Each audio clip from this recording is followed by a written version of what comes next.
Salut à tous, ici Kylian de l'équipe marketing de Live Mentor. Je voulais vous parler aujourd'hui d'un sujet un peu différent, qui est celui des 5 types d'entreprises que l'on peut créer en 2019. J'aime beaucoup ce sujet parce que dans l'entrepreneuriat, il y a toujours deux côtés.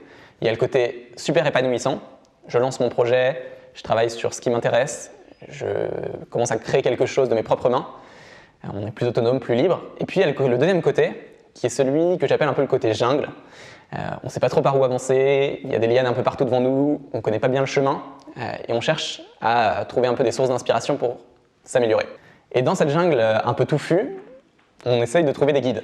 Alors il y en a plusieurs, il y a les médias par exemple qui nous parlent souvent de success stories, de petites entreprises qui ont démarré à un ou deux dans un garage et qui finissent à des centaines voire des milliers d'employés. Il y a les écoles de commerce qui nous proposent un modèle où ils expliquent les stratégies des plus grosses entreprises. Et puis, il y a une troisième catégorie un peu plus sournoise, qui est celle un peu que j'appelle les vendeurs de rêves, qui vous font croire qu'avec une simple astuce, vous pouvez gagner 50 000 € demain. Donc on a essayé de prendre un peu le revers de tout ça et de partir de quelque chose de très concret qui est notre expérience après avoir accompagné près de 3500 entrepreneurs. On a décidé de s'intéresser avec vous et de vous montrer les chemins que ces personnes ont pris pour arriver à créer un modèle d'entreprise qui fonctionne en 2019. C'est parti. Le premier modèle, c'est celui de payer son loyer en vendant son temps. C'est le cas par exemple des freelances qui ont des compétences techniques et qui vendent leur temps en échange d'une prestation, en échange de résultats à accomplir. Ce modèle, il a plusieurs avantages. Déjà, il vous permet de toujours travailler sur ce qui vous passionne. Vous vendez des compétences que vous avez appris à maîtriser, qui sont des sujets que vous aimez et que vous aimez pratiquer. Le deuxième avantage, c'est que plus vous vous spécialisez et plus vous montez en compétence sur un sujet, plus vous pouvez vendre vos prestations à un prix élevé.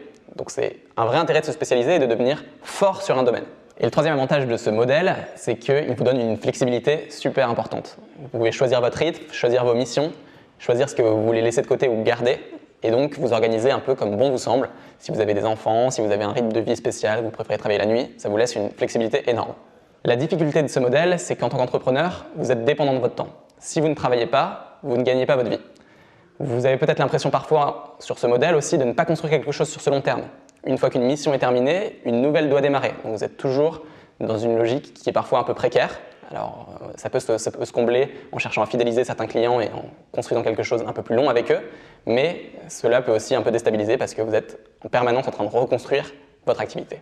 Le deuxième type d'activité que vous pouvez lancer en 2019, c'est payer son loyer en vendant des produits. C'est un modèle qui est assez répandu, on le voit partout sur Internet avec la ruée vers l'or vers le e-commerce. Je peux prendre l'exemple chez Live Mentor de super projets comme Greenma ou Fempo, qui font respectivement des culottes pour les femmes et du thé. Ce sont des projets géniaux et ce sont souvent des projets qui permettent de stimuler votre créativité. Vous êtes en train de créer des nouvelles choses, vous apportez une nouvelle touche peut-être à la société et donc vous devez être sans cesse en train de créer et de proposer des nouvelles choses. Vous pouvez vendre sur Internet, vous pouvez vendre en boutique ou les deux, ça dépend des modèles, mais vous êtes toujours libre de la façon dont vous vendez vos produits. Le modèle économique derrière ça, il est très simple, il faut arriver à vendre ses produits à un prix plus élevé que ses coûts de production.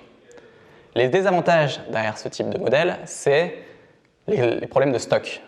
Souvent pour créer sa première production, lancer son site, il peut y avoir des coûts assez élevés. Et donc il faut arriver à avoir une première trésorerie qui permet d'initier la production. Il y a des modèles alternatifs qui existent comme le dropshipping ou d'autres modèles qui vous permettent, par exemple par le crowdfunding, d'arriver à contrecarrer ce problème de la trésorerie initiale. Et puis, il y a ensuite un deuxième problème à ce modèle, un deuxième désavantage, c'est la logistique. Il faut arriver à être assez bon pour délivrer rapidement le service ou le produit que les gens ont acheté. Le troisième modèle, c'est celui de payer son loyer en monétisant une audience. C'est un modèle assez nouveau, qu'on voit depuis une dizaine d'années émerger grâce à Internet. C'est le cas des youtubeurs, c'est le cas des blogueurs, c'est le cas de toutes les personnes qui créent du contenu, qui sont des créateurs, un peu des artistes, et qui vont proposer ensuite à leur audience une manière de monétiser. Quand vous avez construit cette audience, il y a deux manières ensuite de monétiser votre site. La publicité et l'affiliation. Alors la publicité, vous voyez très bien ce que c'est. Pour les youtubeurs, ça peut être des placements de produits. Pour les blogueurs, ça peut être certains encarts publicitaires qui vont permettre à des annonceurs de montrer auprès de l'audience le produit ou le service qu'ils vendent. L'affiliation, c'est un peu différent.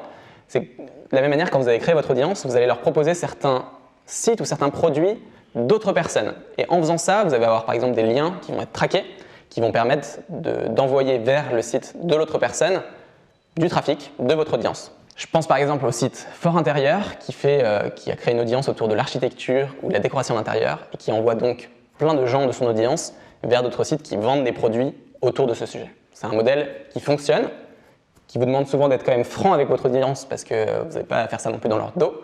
Mais si c'est bien fait, il vous apporte énormément de liberté parce que vous créez votre contenu, ce qui vous passionne, vous le partagez avec les autres et c'est ça qui vous permet d'en vivre. Les difficultés de ce modèle, c'est que à votre début, vous allez avoir du mal à attirer des visiteurs ou des abonnés auprès de votre contenu. Donc c'est vraiment un travail de longue haleine pour arriver à construire votre audience et souvent ça fait une courbe exponentielle. Vous commencez doucement et petit à petit, de plus en plus, ça va croître. Il y a un deuxième désavantage, c'est que vous êtes aussi soumis aux fluctuations de Google ou de Facebook et de leurs algorithmes. Par exemple, il y a une dizaine d'années, les pages Facebook étaient au top. Aujourd'hui, Facebook les met moins en avant. C'est peut-être des choses qui vont évoluer aussi sur d'autres plateformes dans les prochaines années. Donc c'est quelque chose qui vous touche quand même de la même manière avec Google et le référencement naturel. Le quatrième modèle, c'est celui de payer son loyer en créant une application ou un logiciel. C'est quelque chose qui demande initialement des compétences techniques, parce que vous devez quand même développer un site ou développer un logiciel, mais une fois qu'il est développé, il a un potentiel énorme. Une fois que le service ou votre application est développé, vous pouvez le vendre à l'infini. Vous allez souvent commencer avec une petite audience, peut-être une dizaine, une quinzaine, une vingtaine de personnes qui payent tous 15 ou 20 euros par mois, et petit à petit, vous allez la faire grandir pour arriver à avoir de quoi vivre et développer votre activité. On appelle ça parfois aux États-Unis le type de modèle SaaS, c'est ce qui veut dire Software as a Service. Donc, proposer son service de logiciel et les gens payent de manière mensuelle. Alors, si le potentiel de création est infini, si vous pouvez créer un logiciel ou une application sur n'importe quel sujet, les difficultés de ce modèle, c'est que vous avez besoin de compétences techniques et que plus il va grandir, plus vous allez sûrement devoir ajouter de nouvelles fonctionnalités à votre logiciel et peut-être embaucher du monde, créer une équipe un peu plus solide autour de vous et donc avoir des coûts ensuite qui vont se développer. Je pense à un logiciel qui s'appelle Mayotic App, qui est un logiciel fait par Régis, qui a développé lui une solution pour aider les sages-femmes. Et typiquement, c'est quelque chose de très ciblé, mais ça marche de folie parce qu'il répond à un vrai besoin et donc chaque mois, il voit son revenu monter de plus en plus et arriver à développer son projet à partir de personnes qui aiment son logiciel. Le cinquième et dernier modèle, c'est celui de payer son loyer en vendant de l'information ou des formations. C'est un modèle qui a des avantages énormes car il vous permet d'aider certaines personnes à se transformer et à évoluer grâce à vous si vous faites de la qualité. C'est très gratifiant parce que le contenu que vous allez créer, l'aide que vous allez mettre en avant, vous allez voir vos élèves l'appliquer et commencer à avoir des gros progrès sur leurs objectifs. Et ça, pour quelqu'un qui crée son projet, c'est peut-être la plus belle des récompenses. C'est un deuxième avantage, c'est que si vous arrêtez à juste une partie formation, ou donner des informations, quand vous allez avoir développé votre cours, vous allez pouvoir le vendre auprès du plus grand nombre de personnes sans avoir à avoir de coûts supplémentaires. Ça change un petit peu si vous proposez un accompagnement personnalisé, comme le coaching, c'est notre cas par exemple chez Live Mentor, où là, les coûts ne vont pas juste être initiaux, vous allez devoir chaque mois avoir des gens qualifiés pour aider vos élèves à progresser. Ce modèle a quand même quelques difficultés, notamment quand on vend de l'information, il faut que cette information soit à jour et pertinente, parce que vous ne pouvez pas aider quelqu'un en ayant des choses complètement désuètes.